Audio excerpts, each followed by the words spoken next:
How's it going, everybody? Welcome back for round 3 of the World Championship Challenge hosted by Zelda VGC. I'm Eric, once again, joined with Lou.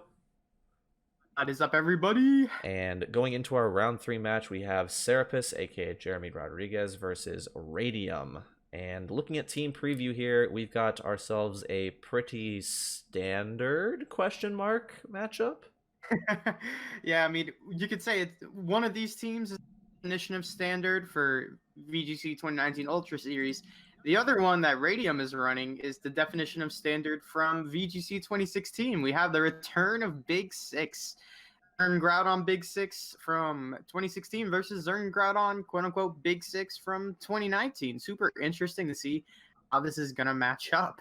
Yeah, we're seeing the return of the OG Big Six from the 2016 days, and Talonflame, who hasn't really been around in VGC in the recent years, but it saw a bit of usage in Sun Series, so I mean there's some merit for it in this format, in the restricted formats. But some new kids on the block include Incineroar and Tapu Fini, and I'm not sure, well, since Smeargle doesn't get Dark Void, I was about to say Smeargle's sleep shenanigans are going to be put on hold here, especially with that Tapu Fini, but we're going to see the Smeargle Groudon lead come out from Radium and the Incineroar Xerneas lead come out from Serapis. So a bit of a new versus the old lead coming out here. Smeargle with the faster fake out than Incineroar. So if this Groudon is faster than Xerneas, say he's like max speed eruption and it's like a bulkier, more defensive Xerneas, the fake out eruption play could just come straight out and that could be huge damage. And we see Serapis play a little bit more defensively, going for the fake out into the Xerneas with the eruption, as well as that eruption hits the Fini on switching Fini in just to try to stop any spore shenanigans from here on out. We still have that interaction between Groudon and Xerneas here on which one is faster, because you could imagine that if the Xerneas is faster, it's going to get that Geomancy off, which is exactly what we see as you get these boosts, diminish that eruption damage, and we actually see the transform.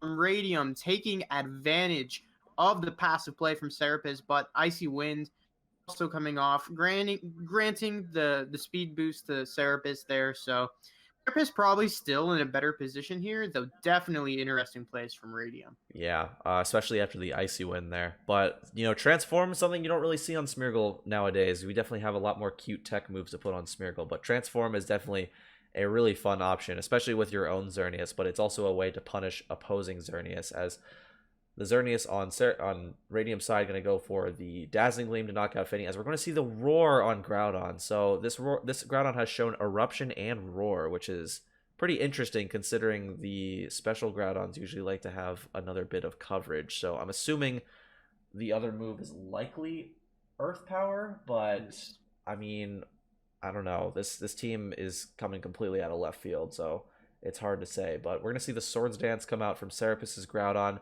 as the +1 Fire Punch, able to just cleanly knock out the Smeargle, which is going to allow Radium to bring in his own Groudon, and Incineroar is going to come in for Serapis, as Salamence is going to fire off a Hyper Voice, just get some chip damage. But now Serapis is threatening the Fake Out, as Incineroar is going to take a bit more damage and go down to 50%. So a lot to take in for those last couple turns. And that was a couple insane plays there. First, originally, I thought the game was over because of he just stole the Xerneas basically with the transform and then roared out the other one. But then Serapis, reading the passive Protect Switch to Immense Play, was able to get off the free Swords Dance as well. So a couple of huge swing plays, as Radium still, of course, has his own Xerneas in the back, as we see it switching out here. Presumably also having a faster Groudon with Earth Power, so he's probably still in a good position to take this game by locking down the Groudon with Earth Power, being able to go for a Geomancy with his own Xerneas, since it obviously hasn't used his Power Herb yet. Let me tell you something. If you can somehow manage to give yourself 2 Xerneas, most likely you're going to end up winning the match, because most teams don't have resources to deal with both of them. As we're able to see Radium maybe lose a speed tie, maybe have the slower Xerneas, not exactly sure. As he gets off that Geomancy, Earth Power comes out, and he's able to go on to win this game. Yeah, this game's pretty much looking over for Serapis here, as his Groudon likely slower, maybe a bit slower than the fast special Groudon that we're seeing from Radium. When I saw Xerneas come out, I was like, wait a minute, didn't Xerneas just go down? I was like, oh no, wait, that was a Smeargle. But yeah, with this extra Xerneas in the back, Radium's looking primed to clean up this game as an unboosted Xerneas from Serapis' side, not quite able to pick up the KO on the opposing Groudon, as now Radium Xerneas can just fire up a Moonblast into Xerneas and an Earth Power into Incineroar should be able to clean up Serapis' last two Pokemon. And that transform on Smeargle was insane. I wonder what Serapis is going to do to try to adjust to that. I mean, and also we didn't see it go for a fake out, so because it has transform, like its moveset, I mean it's kind of narrowed down a little bit more now that you know it has transform. And that's always the problem with Smeargle, right? Trying to figure out what 4 moves it's running, since it can run literally every single move in the game. At this point, you can probably assume that it's most likely fake out, transform, follow me, and some type of sleep move, either Spore or Flea Kiss, though we're definitely used to seeing Spore in this current format.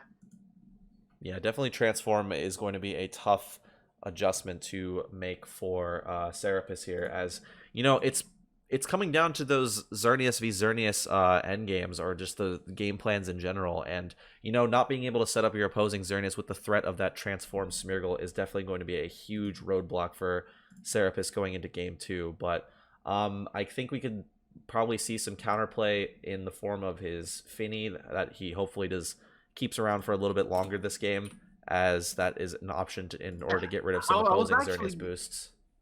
I was actually going to say that the Mence lead from Serapis is probably the best possible way to stop Mence and Smeargle, so that's exactly what he decides to go for. But Radium also deciding to switch it up, going with the exact same lead with Mence and Xerneas as well.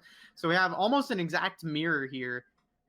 There's a lot of interesting plays, right? I mean, there's no real way for Geomancy from both sides to get denied here. So imagine that both Xerneas are clicking Geomancy, so they don't lose to each other Xerneas Geomancy. Also, both Mence probably also want to click Tailwind as well, because if they don't, they lose to the other Xerneas that's going for Tailwind. So we're probably going to see a very similar turn 1 where both trainers decide to just Geomancy Tailwind. From there, it's hard to narrow down the options. Is actually Serapis instead going for a switch into his Finny here. They're both going to Geomancy, and he's definitely going to have the slower Xerneas here. And I think this kind of answers the question on the speed tie, because I think that Serapis's Xerneas went 1, and this time it went second. So I think they are speed tied. So that Tailwind is actually kind of a pretty big deal here. Yeah, just to eliminate those possibilities of speed ties. Yeah, very interesting play from Serapis just to switch out into his Tapu Fini here, because like, the thing is about Finny coming in here is that what is Finny gonna really do against these two Pokemon here? I mean, you can't haze. Well, you could haze, but Icy Wind, Light Screen maybe. Yeah, Light Screen could help, but Finny is definitely still under a lot of pressure here from the +2 Dazzling Gleam or +2 Moonblast that's likely coming this way, plus a potential Hyper Voice or Double Edge will to do a ton of damage here. So Finny not really in the safest spot. However, you know, Radium does have to keep in mind that Xerneas is still sitting right there and can still just easily click Dazzling Gleam and do a huge chunk to Radium Xerneas, or just flat out just KO the Mence. So even with the speed advantage here, Radium does have to be careful. Yeah, I was thinking here that a Dazzling Gleam, Double Edge, plus another Dazzling Gleam in Serapis' Xerneas might be enough to pick it up. But instead, Radium uses this opportunity to get his Groudon out onto the field. Groudon, we know, is slower than Xerneas because we saw that in the previous game, so it won't be able to outspeed here. But Nature's Madness, if this is max speed Xerneas, I think puts this Xerneas in Moonblast KO range. But Serapis going for the read here, smacking the opposing Groudon with the Moonblast. And I guess that's not necessarily a read, per se, because of Radium's play. Because he has the Roar Groudon, it can't be killed here no matter what. He's pretty much safe to just go for that Protect Roar. But unfortunately for him, the Groudon comes in off the Roar. You'd imagine if that Mence came out, that'd be huge.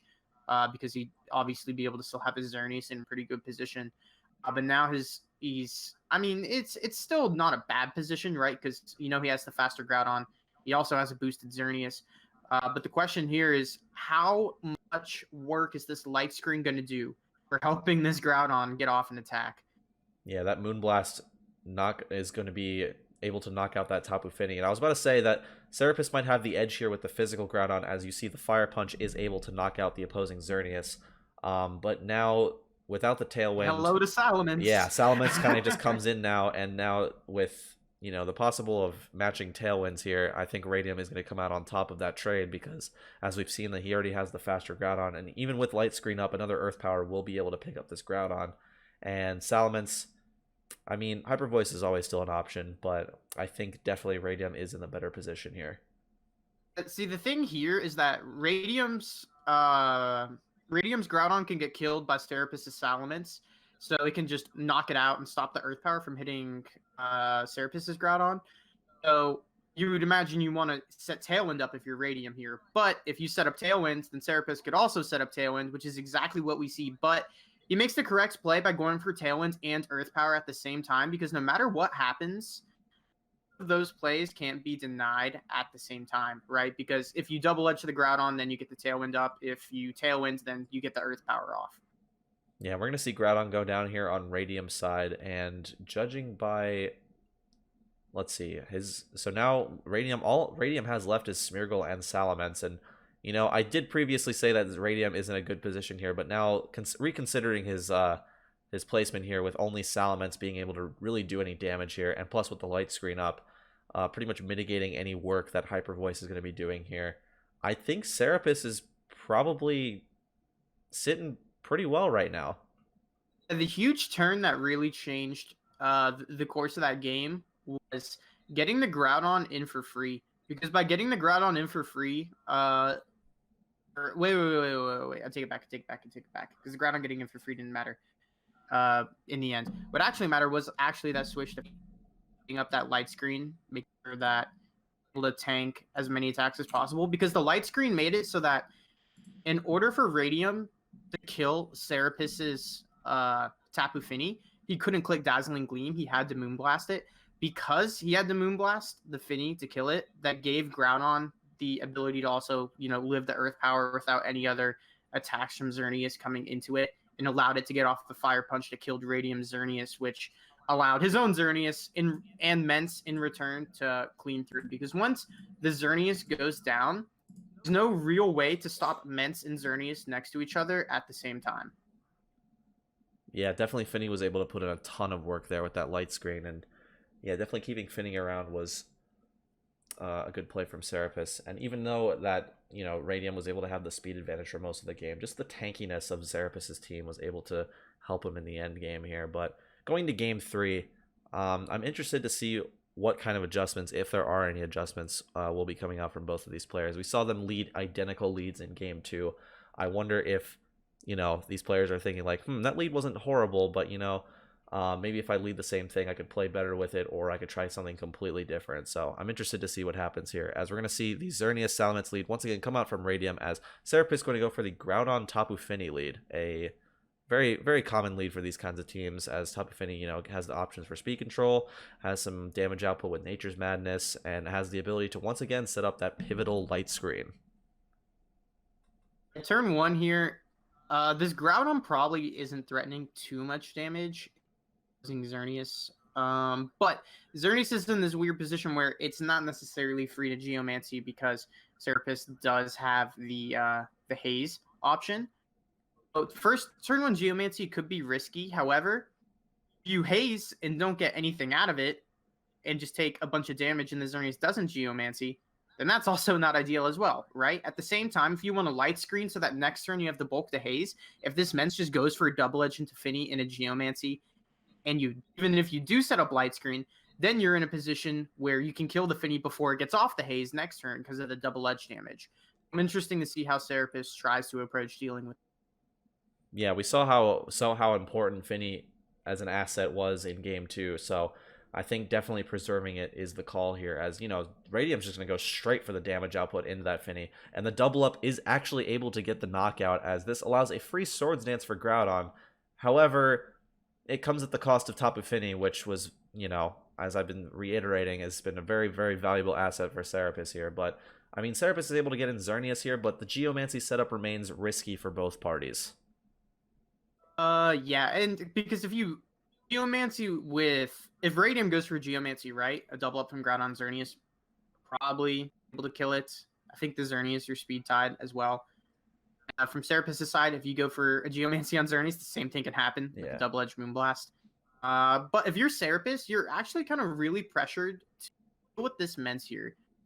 If you lose your Xerneas and you don't deal with this Mence, that's the end of the game right there. So this Mence is kind of a pretty big win con for Radium, so Serapis has to find a way to try to deal with it.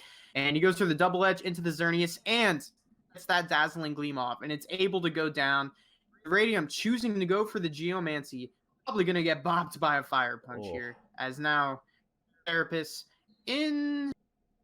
I don't want to necessarily say the driving seat, but I think he definitely came out on top that turn just because he was able to get rid of the Salamence. Yeah, you'd think that after seeing the double edge play, I was like, oh no, Serapis' Xerneas is going to go down here because especially after seeing the Dazzling Gleam, I was just thinking like, oh wow, now this Xerneas is in easy knockout range from a attack from the opposing Xerneas, but Serapis able to hang on to both of his restricted Pokemon here, as actually no Protects are going to come out here on the Smeargle Fake Out turn, as Serapis is going to miss a very, very crucial P-Blades that likely would have been the end of Radium's Groudon. But we're going to see the Salamence come in here, and the real kicker there was the speed boost, right? Yeah. Because now the Smeargle is able to outspeed the Mence, put pressure on the Mence to stop the Mence from killing the opposing Groudon. So now his Groudon can't lock down the other Groudon. That speed boost. Speed boost is huge, as we're gonna see Lovely Kiss. Lovely Kiss. And it actually connects. Oh my goodness. Connects, but he still now has a chance to also get the one-turn wake-up here. And the chance of Lovely Kiss sleeping and not getting a one-turn wake-up is not the best. Because, I mean, you have to factor, both of those. But he gets a transform off. Oh, get but the one-turn wake-up. One-turn wake-up. Goes for the Hyper Voice.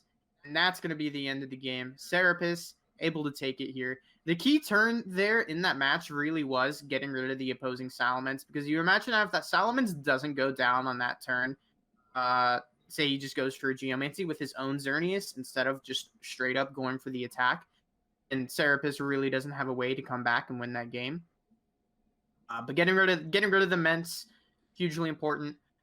I don't know if it's a bit greedy or not there to actually go for the Geomancy. I think it's smarter in general to just, attack with the Xerneas there, because if you clear the opposing Xerneas, I don't know. It's kind of tough, right? Because you need Xerneas on your team to deal with the opposing Salamence, especially if you're Radium, right?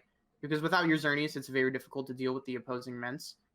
So he could have tried to pivot around a little bit. Of course, if he tries to pivot around in the face of a Geomancy, it's going to end well, because he's going to be able to get off that free Geomancy, right? So it's pretty tough to just find objective, correct plays to work your way through this matchup. Though I do think that Serapis, in general, made better plays than Radium did and was the deserved winner of this. Not exact mirror match, but pretty close archetypes. Yeah, I definitely think the crucial turns there were, because like I saw the game plan going like this, right? So you have the initial setup from Xerneas coming out from both sides, and I feel like both players were trying to set up for the Groudon endgame, and that Groudon endgame was pretty much trying to get rid of the opposing player's Mence, and here that seemed to be the case, and Serapis's Mence ended up being the one sticking around, so it ended up being the one to clear up the game here. So definitely super well played to both players. I think we do have a secondary match to get into right now, as they're in game 3. We have that is a +2 attacked Necrozma. Yeah, I was about to say. Did we miss? Yeah, we have wait, that's the wrong game. Okay, so we have game 3 here with Aegis Cave versus Baked VGC. Aegis Cave running a very interesting team of Ray Duskmane with Ultra Necrozma, with some very interesting supporting cast too, with Milotic, Clefairy, against Baked VGC, who is running a very standard Mence Zerndon team like we saw in the last game from Serapis, except now he has Bronzong.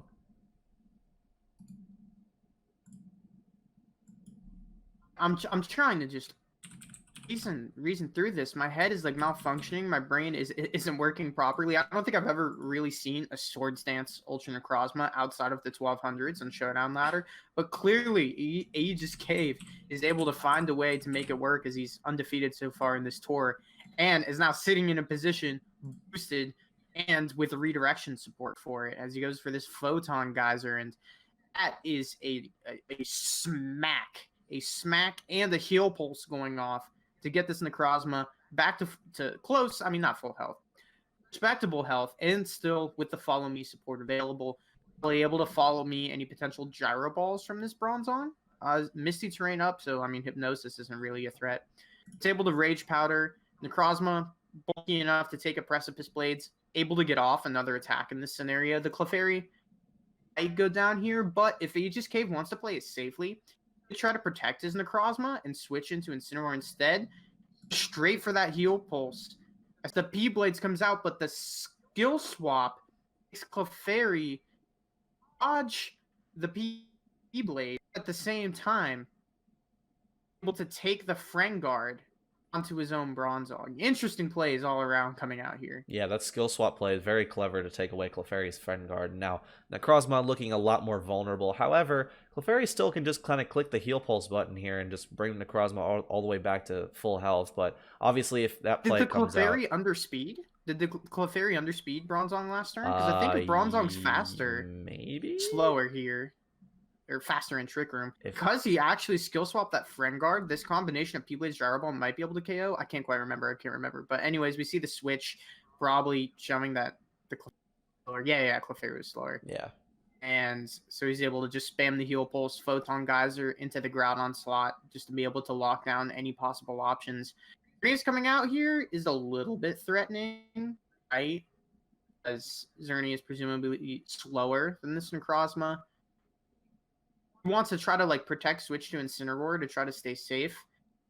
This is an opportunity for Xerneas to get up that Geomancy. Yeah, especially sitting in Trick Room right now. This is a bit of a tricky spot considering Ultra Necrozma is the fastest Pokemon on the field, but now turned slowest Pokemon on the field thanks to Trick Room. And no Friend Guard, so and no Friend Guard. I think it can. I don't think it can't live P-Blades Dazzling. Oh, absolutely not. Guard. Well, then again, P-Blades has to hit. That's one thing, but yeah, it always misses Clefairy because remember Clefairy has Levitate right now. Oh yeah, true. There is the Incineroar switch. Necrozma probably protecting here. Ooh. And to play it safe, get the fake out pressure. So we'll see if Xerneas goes for the Geomancy, and it does. Big plays coming out for Baked here. Great play. Yeah, that's huge because now Xerneas can just protect here to stall at the last turn of Trick Room, and that also stalls out Incineroar's Fake Out. So that does prevent pretty much any sort of damage coming onto this boosted Xerneas, and without any proper switch-ins on Aegis Cave's team, I'm not sure how he's going to be able to deal with a Xerneas that has the speed advantage. We don't know what his fourth Pokemon is, I don't think. I think it's...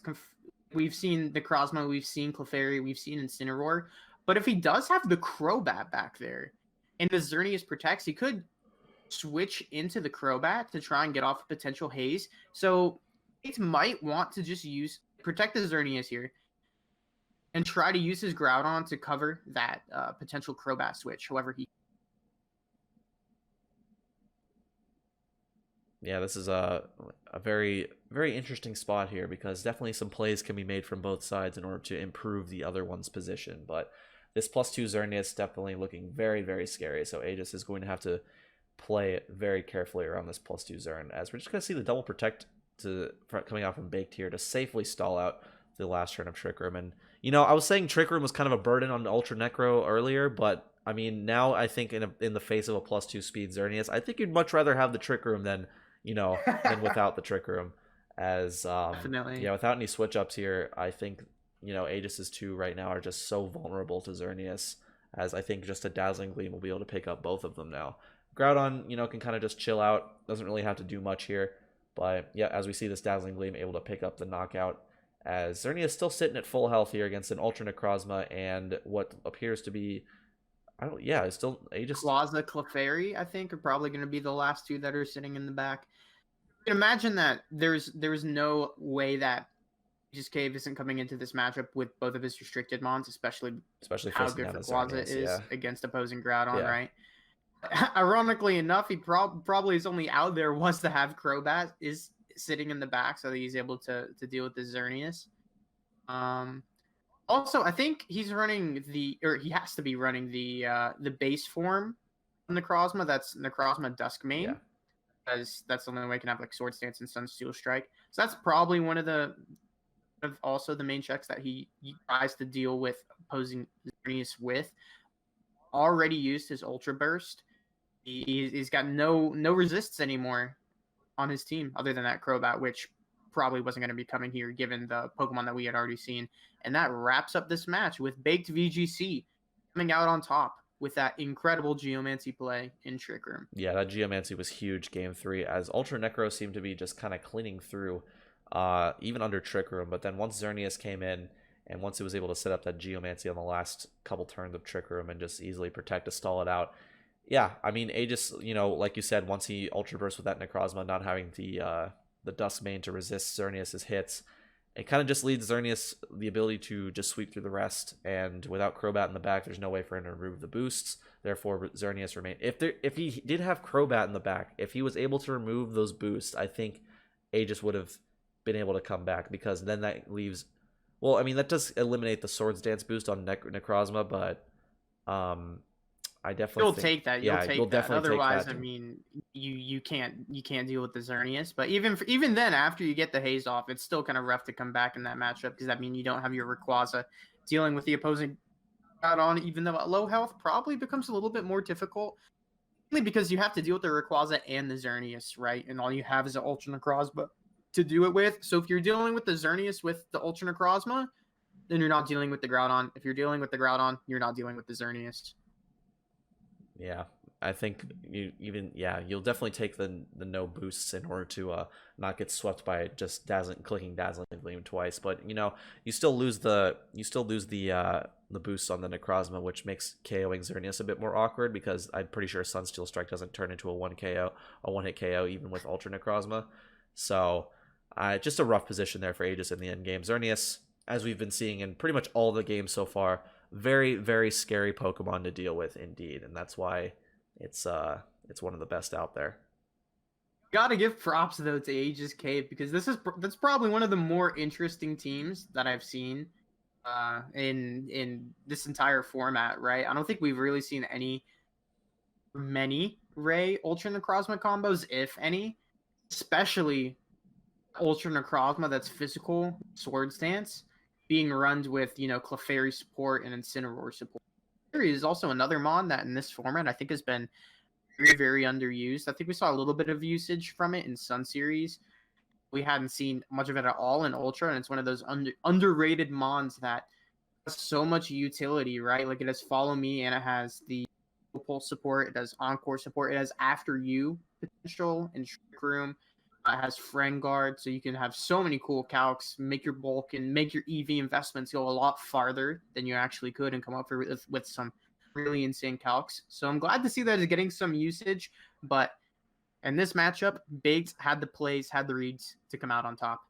Yeah, I know this is a comp that Aegis has been working on for a little while now. Still trying to get the final touches on it to make it work, but yeah, Clefairy definitely in a really interesting tech, and I think it's a Pokemon that's really hugely slept on in the restricted metagame, where, you know, just being able to live hits and get off damage against all the massive amounts of, you know, opposing damage that's out here, from Xerneas to Groudon, the Primals to Rayquaza, like having that extra bit of bulk definitely could matter, you know, a lot in end games here. But with that game done, we are finished with round 3. There's still some matches finishing up here, but that is the end of our stream coverage for this round. We will be back shortly with round 4 of the Worlds Challenge.